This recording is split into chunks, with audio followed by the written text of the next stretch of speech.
Techniques of poetry. Yeah. Uh-oh. Indeed. Performing poetry class. I think we have to say that we are honored and blessed with the two classes that are here today. This is phenomenal. This is phenomenal. Techniques of poetry. Thank you. Honestly, thank you for sharing that with us.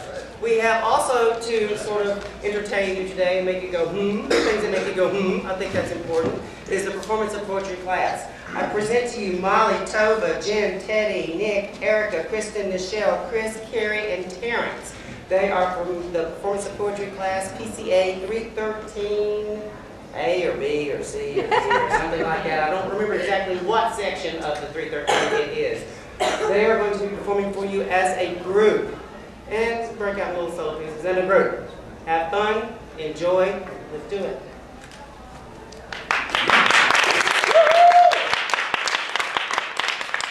Yeah. Go, go. I don't know what I've been told. I don't know what I've been told. Sworn Iraq is getting old. Sworn Iraq is getting old. 1, 2. Sound up, 3, 4. 1, 2, 3, 4. It's time to stop this war.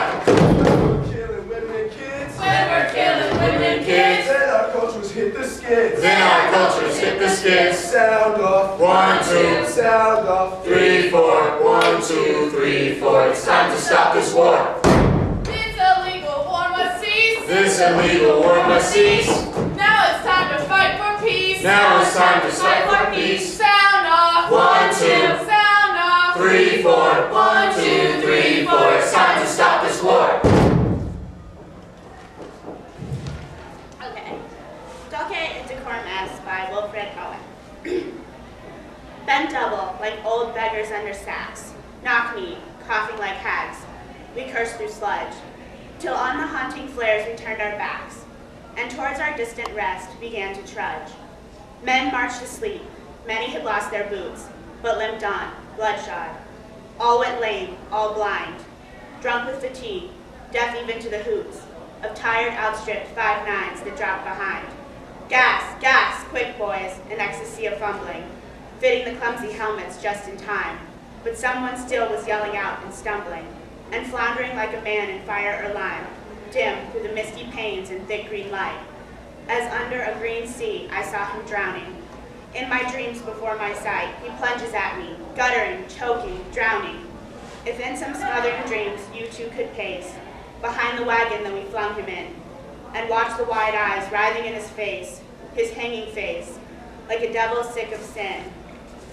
If you could hear, at every jolt, the blood come gargling from the froth-corrupted lungs, obscene as cancer, bitter as the cud, of vile, incurable songs, sores on innocent tongues. My friend, you could not tell with such high zest, to children ardent with some desperate glory, for some desperate glory, the old lie, dulce et decorum est, pro patria mori. Where Was God on 9/11 by David All. Where was God on 9/11? As you might know, the head of one company survived 9/11 because he took his son to kindergarten.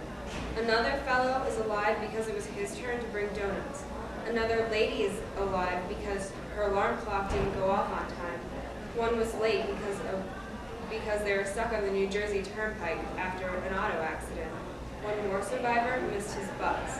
One spilled food on her clothes and had to take time to change. One person's car wouldn't start. One had a child that dawdled and didn't get ready as soon as he should have. One couldn't get a taxi. The one that struck me was a man who put on a new pair of shoes that morning, went to work by his usual way, but before he got there, he got a blister. So he had to stop at the drugstore and buy a Band-Aid. That is why he's alive today. Now when I'm stuck in traffic, miss an elevator, turn back to answer a ringing telephone, all these little things that annoy me, I think to myself, this is exactly where God wants me to be at this very moment. Next time, your morning seems to be going wrong. The children are slow getting dressed. You can't seem to find your car keys. You hit every traffic light. Don't get mad or frustrated. God is at work watching over you.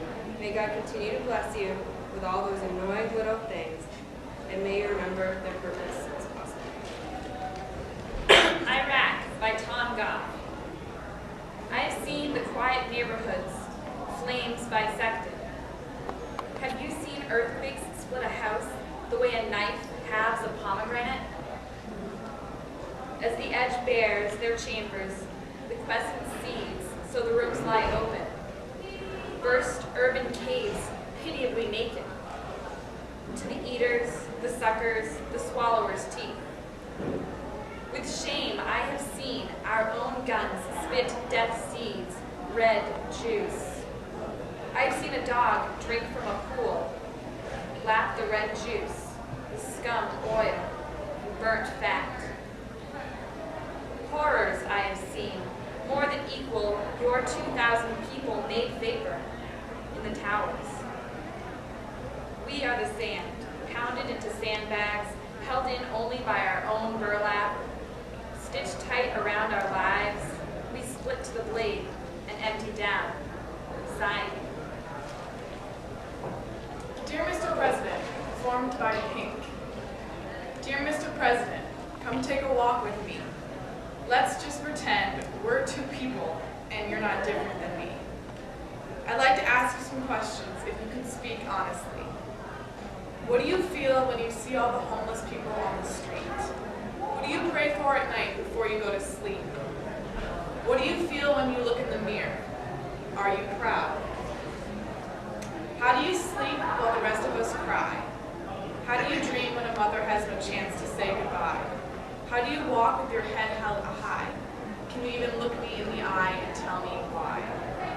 Dear Mr. President, were you a lonely boy? How can you say no child is left behind? We're not dumb and we're not blind. They're all sitting in yourselves as you pave the road to hell. How do you, let me tell you about hard work. Minimum wage of the baby on the way.